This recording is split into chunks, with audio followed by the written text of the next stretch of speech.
வந்து தர்ப்பணமான் ஒரு கொடுக்கணும், பிண்ட பிரதானம் பண்ணணும், தானங்கள் தர்மாதிகள்லாம் பண்ணா அனைத்து விதமான சௌபாகியங்களும் ஐஸ்வர்யங்களும் ஆரோக்கியங்களும் தன தானியங்களும் நமக்கும் கிடைக்கிறது, நம்ம சங்கதிகளுக்கும் கிடைக்கிறது. இது மகா ஸ்மசானம்.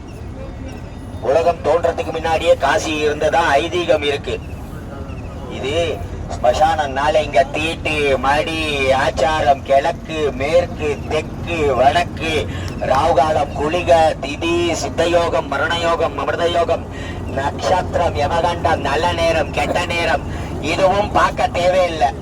உங்களுக்கு எங்களுக்கு இல்ல, நாங்களாம் இங்க இருக்கப்பட்டவா, நீங்க யாத்திரையில வந்தவர்களவா.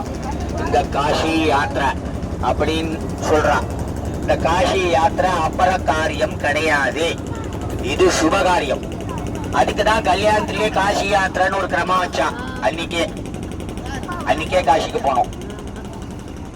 அந்த மாதிரி இந்த காஷி யாத்திராவை கல்யாணம் மாதிரி பண்ணோம். நிறைய தடங்குகள் வரும், நிறைய பிரச்சனைகள் வரும், உடம்பு பிரச்சனை எல்லாம் வரும். காசிக்கு வரணும்னா பிராப்தம் இருக்கணும். வீடு காசு பணம் சொத்து வாசல் நிறைய இருக்கும். காசிக்கு எல்லாம் வர முடியாது. ஒண்ணுமே இல்லாத பிச்சைக்காரன் 10 தடவை வந்துட்டு போவான் காசிக்கு. யாரு சொல்றாரு? ஏன்னா அது காசியோட மகிமை. காசிக்கு ஒரு தடவை வந்துட்டா 3 அந்த மாதிரி இது மகா ஸ்மசானமான கஷேத்திரம். நம்ம ஊர்ல சொல்றான், என்ன சொல்றாங்க, நீ ரொம்ப பாவம் பண்ணிட்டப்பா, போய் காசியில போய் கங்கையில முங்கிடுவா, நீ பண்ண பாவங்கள்லாம் போயிடும் சொல்றான். அப்படித்தானே சொல்றான். நீங்க எல்லாம் வந்து கங்கையில ஸ்நானம் பண்ணி நீங்க பண்ண பாவங்கள்லாம் போயிடுதா? போயிடுதா? எத்தனை வருஷம் கேரண்டி? இந்த கிரைண்டருக்கு கொடுக்குறான், கங்கை கொடுக்கறதா? அதெல்லாம் கிடையவே கிடையாது. குளிச்சா உடம்புல இருக்கிற அழுக்கையே போலையாம், அப்புறம் தான் பாவம் போடுதான். கங்கையில முங்க முங்க புண்ணியம் கிடைக்கிறது. திரேதாயாம் புஷ்கரம் பரம் துவாபரேத்து குருக்ஷேத்திரம் கலவு கங்கை கேவலம்னு சொல்லியிருக்கான். அப்படின்னா என்னன்னா, திரேதாய யுகத்துல ராமர் யுகத்துல புஷ்கரணி அப்படின்னு ஒரு நதி இருந்தது. அந்த நதி தான் புண்ணியம் தர நதியா இருந்தது. இப்ப புஷ்கர் மேலான்னு கொண்டாடுறான்.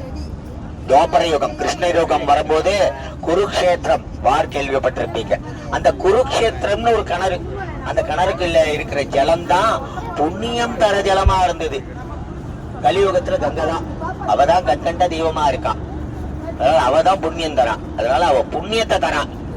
பாபத்தோட கணக்கு யார்கிட்ட இருக்கு? யமராஜன் பக்கத்துல ஒருத்தர் உட்கார்ந்து இருக்காரு, சித்திரகுப்தன்னு பேரு, அவர்கிட்ட இருக்கு. நம்ம இருக்கப்பட்ட காலத்துல இந்த மாதிரி புண்ணிய கஷேத்திரங்கள் போய் புண்ணிய நதிகளில் குளிச்சு நம்மளோட முன்னோர்களுக்கு இந்த மாதிரி தர்ப்பணங்கள் பிண்ட பிரதானங்கள் எல்லாம் பண்ணா அனைத்து விதமான சௌபாகியங்கள் கிடைக்கணும். இன்னைக்கு நம்ம பண்ணாதான் நாளைக்கு நம்ம குழந்தைங்க பண்ணுவாங்க நமக்கு. அவளும் எங்க அப்பாவே பண்ணல நானும் பண்ண மாட்டேன்னு சொல்லிடுவோம். அந்த மாதிரி சுருங்கோ மகா ஸ்மசானி கௌரி முகே.